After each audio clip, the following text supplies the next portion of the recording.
number one Bengals podcast. Yeah. I'm your host, Eddie McDuke. I'm joined by John the Brain Sheeran and Dr. Hodgie Electric Smoji. That is right. Little more stiff than we normally see him. The Botox has set in. Yeah, the Botox has set in, and I can no longer do anything. Well, a little filter there too. Yeah, I can't. This is the only thing you're going to see from now on. It's going to be all smiles for Hodgie. Okay, well, we will have to manage. So, John, how are you doing? I'm doing great, man. The bye week is very refreshing. Yeah. Nice to get a week off. Yeah, I can imagine, John. But you probably write the same amount of content during the bye week. Am I correct? I try to, yeah. And out of curiosity, because I already know all the news, but what have you been writing about the Cincinnati Bengals this bye week? Been a lot of things that they need to correct, do they not? Yeah. They need to play better on offense. They need to play better on defense. They need to they just need on both sides of the fence, the off and the D. And a lot of fences that need to be fixed. You know, John, I saw a clip of our favorite quarterback, Joe Burrow, and he looked crisp. He looked mobile. I don't think that anymore anyone can say that the calf injury is a part of how he plays. What do you think about that? No. No. Well, of course not. Yeah. What was the question? The question is, I think Joe do we have Burrow's any back. lingering issues with the calf? I doubt it. I doubt it at this point. Like, there's just been enough time. I think he even looked. He didn't look like he was injured against Seattle. So I don't think. Well, the psychological side, John, the psychological side of re-injuring it. He is not doing the same stunts that we used to. He's not throwing his body around there. And also, John, we got to admit at some point the Andrew Luck factor, where Andrew Luck had terrible offensive lines. You just get sick of getting hurt. You just get sick of the pain. Yeah. So he had these terrible offensive lines, and then by the time they finally put a good offensive line around him, it was like he had taken so many hits, he wasn't playing with the same aggressiveness. Do you think with Burrow, that he's, let's say, going up against the San Francisco 49ers defense, very rugged, very...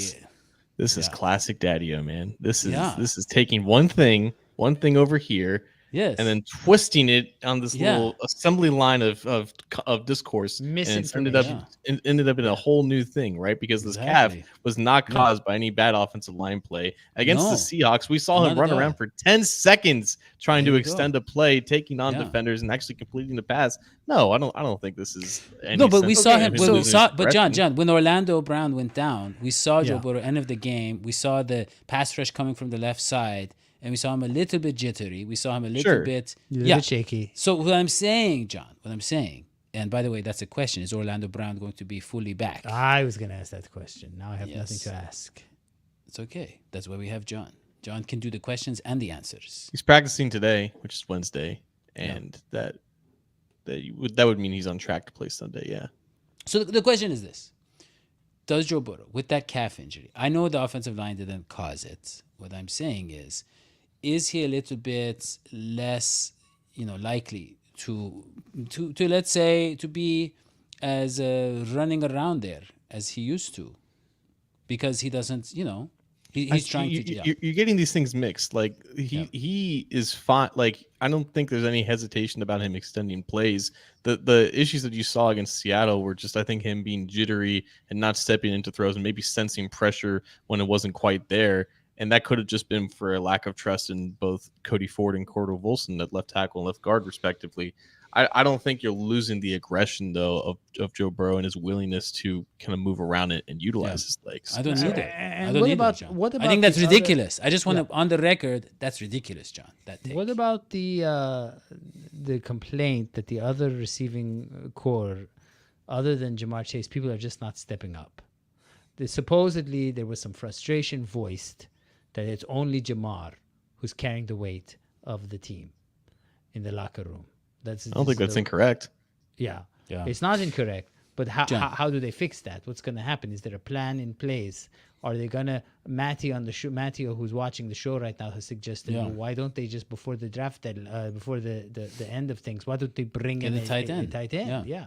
John, here's the thing. Yeah, I mean, I agree. But this brings us to the question, is T. Higgins finally going to show up this year?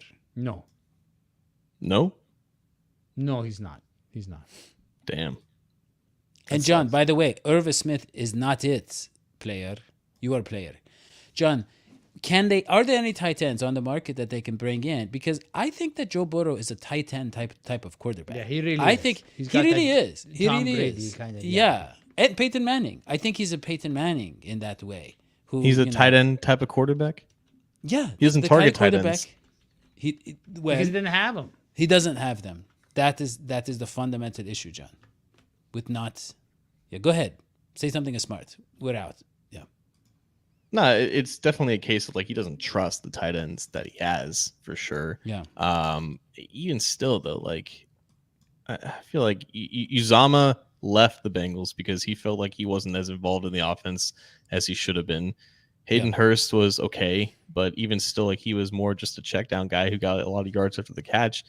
I think this offense, the next step would be to get an influx of actual talent and athleticism at that position so that they can just emulate other offenses who succeed with 12th personnel that like they don't have the personnel to have two tight ends on the field and be an efficient offense. So that's the next step. But that like Joe Burrow's always been an 11 personnel guy. He's always trusted receivers more.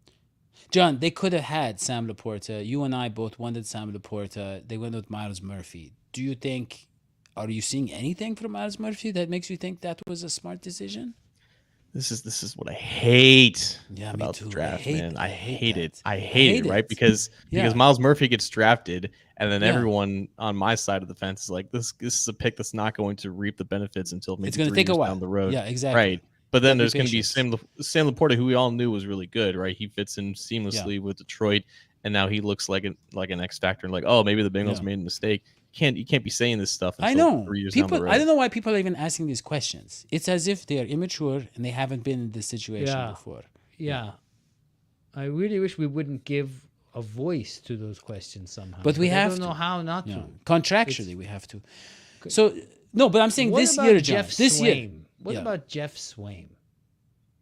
Is that a person? He's a person. And he's available. And he plays football. He's got a family. He's available or he's single? Presumably a mortgage. He was on the Cardinals. He's available. He's a tight end. Let's just get him. Let's try him out. Why don't they do that? Why don't they just try people out? I don't understand. Vince Papale. He was a tryout. Drew Sample is a free agent? No. No. He's on the team. He's on the team. But I haven't really looked up tight ends who have been available because I just don't expect the Bengals to utilize the trade deadline. They just don't do it unless they're forced to. Why do they never do stuff like that, John? They value draft picks more. Okay, it's the guys we have. So, John, can we... First of all, Matty, I love you. Matty is very, very astute observer of the sports media world. He says Dadio should be doing a sports segment on Fox 19. But I would never do it. You have really stolen his heart, Matty. You have no idea how many compliments are in that one sentence. Because Dadio, this whole show for Dadio is a tryout for him to be on Fox and Friends. I don't know if anybody knows that. Dadio has had an artist's rendering of him on Fox and Friends as a host of Fox and Friends in his apartment. Yeah, with AI, it's a lot easier. I just make the entire shows. But they're never going to get you, man. John, you don't fit the profile. Here's the question. We are stuck with Irv Smith. We know he's physically talented. He just hasn't developed in the NFL. Can Joe Burrow do it? Can he get the most out of him? Is it too late for this year? Yes. John. It might be too late. I think he was screwed from the start when Burrow went down. He didn't get the reps in August. He didn't establish any chemistry with him. And then they were just trying to figure it out as they went. In September, there were just many examples of just Irv not being in the right spot or not making the play that he should have. And at this point, it's like if you're not on Burrow's good side, he's just not going to really involve you. So they can try their best to put Irv in the best possible situations, but he's only going to get he's not going to get very many opportunities to really showcase what he can do now. Like, and when he does, he needs to take advantage of it. I mean, physically, it's there, and I think he's got to know the playbook by now. I mean, he was signed pretty early on, so. John, okay, next topic. It's not just about the playbook, though. It's not just. It's the trust. It's about playing together, right? Yeah. It's the timing and everything. Yeah. But they had the whole bye week. That's 2 weeks of practice. John, I want to move on. And I want to talk about this matchup. Okay? San Francisco, Cincinnati. Kyle Shanahan, Lou Anarumo. What kind of head games, what kind of strategy are we going to see back and forth? Because let's be honest, both of these guys, they maximize their rosters. Yes, Lou Anarumo. Yes, let's say Kyle Shanahan. He has, some talent. I don't think Deebo Samuel, he's not going to be there.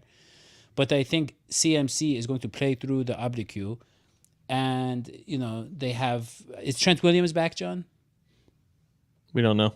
We don't know. It's too early. But the point is, he's going to make the most of that offense, Kyle Shanahan. That's what he does. And Lou Anarumo is going to make the most of that defense. So a lot of it's going to be a strategy. A lot of it's going to be anticipation and game planning and adjustments. How do you think that's going to play out, John? I think we're going to see Anarumo try some looks that are going to get the 49ers maybe confidence early on. I think Brock Purdy is very much of a rhythm thrower. He's very much doesn't really work well off script and when things aren't on time and everything, and that's where the mistakes kind of happen. So I think you're going to see some maybe pressure calls early on that leave the middle of the field open and then try to entice the 49ers to keep coming back to their stable looks. And then maybe in the second half, you're going to see some either show pressure and then drop back into 8 or whatever the case may be, but to close those vacancies that are normally open for the 49ers to try to capitalize on one of Purdy's mistakes, because first 5 weeks of the season, Purdy didn't throw an interception, but he put many balls in the harm's way. And then the past 2 weeks, he's thrown 3 interceptions while basically playing the same level of football. So when you can be in position to disrupt the timing of these routes over the middle, that does lead you to a place where you can just turn the entire script around on Purdy, and that's where he kind of presses and falters like any young quarterback. So you're saying he's a system player, so it's very easy. If you just hack the system, you can just completely dominate. You can make Purdy have the worst game of his career, is what John Shannon is saying. And like without Trent Williams, that offensive line's painfully average at best. So you need Hendrickson and Hubbard to eat off the edges for sure. Well, what about CMC, John? Christian McCaffrey. Did he look like himself? Because he only ran for 35 yards? I don't know if that's still 2 good touchdowns. or bad. He's a touchdown a game, guaranteed. So that doesn't say much, though, John. I mean, you could, you can get within the 5. No, who else has scored a touchdown in 16 consecutive games? Like, that's not nothing. Well, that could say something about their offense is getting in position a lot, John. I mean, 35 yards rushing, it's not incredible. So is he completely? I mean, I don't even. Why are we have dismissing Christian? Why are we dismissing him? He's one of the best running backs in the game. I'm hoping that he's not completely healthy for this game, and I'm just wondering, John, are they going to be able to slow him down easier because of that? Maybe, but if he played through last week, then I'm sure he'll be fine playing through this week. Okay. So they will have to re-injure him. What's the key, John? What's the key that the Bengals need to do to win against the 49ers? If one thing has to go right, what is that one thing? You got to score first, and you got to make sure that the 49ers don't start hot, because they've won 17 out of their last 18 at home. Brock Purdy, I don't think, has ever lost at home. The script usually just goes in the 49ers' favor, which is the case when you have legitimately 6 or 7 truly elite players all throughout the roster. Sometimes those guys take over games. The 49ers might not have maybe their most important elite player in Trent Williams, and that matters a lot, but the 49ers can still scheme guys open. They can scheme yards with the best of them. They just got to capitalize on the few mistakes that they make a game. Well, I got a bit of advice for the Bengals. So they're going to be in San Francisco, and in the red light district of San Francisco, there's a Pakistani restaurant called Shalimar's. And they're going to want to go there, and they're going to want to eat the food there, which is delicious.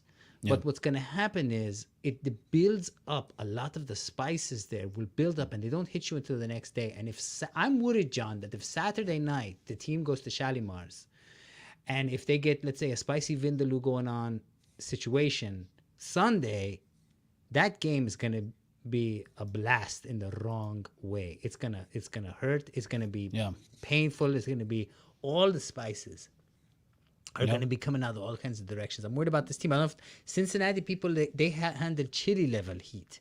Can they handle the excellent cuisines of San Francisco? It has yet to be seen. Yes, this is the Dadio question more than me. So yes, and we will see very soon.